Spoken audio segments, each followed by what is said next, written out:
Bienvenue sur votre chaîne préférée Akhbar al-Bled de Hassan Atlemsan. Je vous l'avais dit il y a quelques jours, lorsque le MAC avait décrété une nomination d'un directeur aux relations internationales du gouvernement kabyle. Ça vient de se confirmer. Farhat Mhenni n'a pas trop attendu. Il vient de rencontrer les lords britanniques à Londres.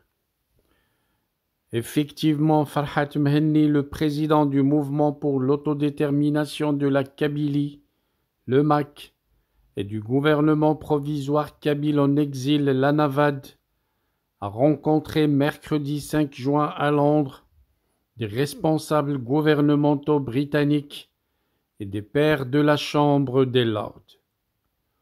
Poursuivant son plan d'indépendance, cette rencontre faisait partie de sa diplomatie mondiale continue pour plaider la cause kabyle sur la scène internationale et chercher une reconnaissance internationale, d'abord dans les salles du Congrès aux États-Unis et maintenant au Royaume-Uni. Le MAC qui cherche à mettre fin au fait accompli colonial imposé par la junte militaire au pouvoir en Algérie, qui se tourne de plus en plus vers la Russie, renonçant aux valeurs démocratiques occidentales et violant systématiquement les droits humains des Kabyles, cite l'agence officielle kabyle d'information. Après des décennies de lutte politique pacifique pour défendre les libertés fondamentales du peuple kabyle, Farhat Mhenni a proclamé la renaissance de l'État kabyle le 20 avril dernier devant le siège des Nations Unies à New York, réclamant que la Kabylie renaît de ses cendres pour réclamer ce qui lui revient de droit. Lord Eddie O'Neill Lister, PC membre du Conseil privé du Royaume-Uni et ancien chef de cabinet du Premier ministre Boris Johnson, qui a assisté à la réunion, a déclaré « J'ai honte que ce soit un conflit dont je n'avais aucune connaissance. Il doit devenir plus public et être davantage discuté. » Lord Stuart Pollack, de CBE, a commenté « J'ai été fasciné d'entendre parler de la lutte du président du peuple kabyle pour maintenir leur culture et leur identité. Trop souvent, nous négligeons ceux qui sont persécutés en tant que minorité.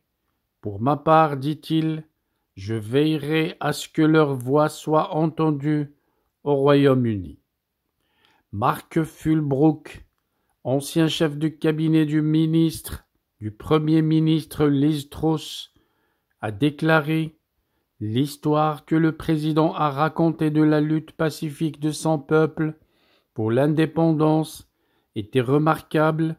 Toute personne qui croit aux droits des peuples opprimés dans le monde entier devrait lire l'histoire incroyable des Kabyles. » Ont aussi assisté à la réunion l'ordre Darren Mott, OBE, Lord In-Waiting et Whip du Premier ministre Rishi Sunak à la Chambre des Lords, ainsi que Lady Alice Berry, ancienne conseillère spéciale du Premier ministre Boris Johnson, et Jill Gilnott, conseiller principal au Bureau des Affaires étrangères du Commonwealth.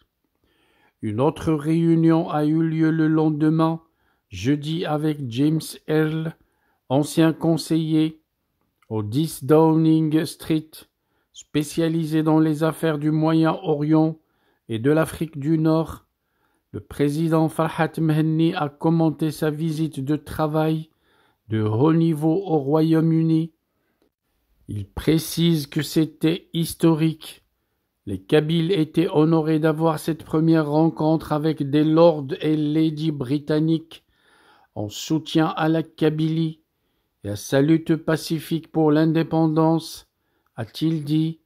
J'ai été impressionné par leur ouverture et leur attention qui correspondent véritablement à la grandeur du Royaume-Uni, et je suis impatient de faire progresser davantage nos relations avec tous les amis de la Kabylie, précise Farhat Mehenni.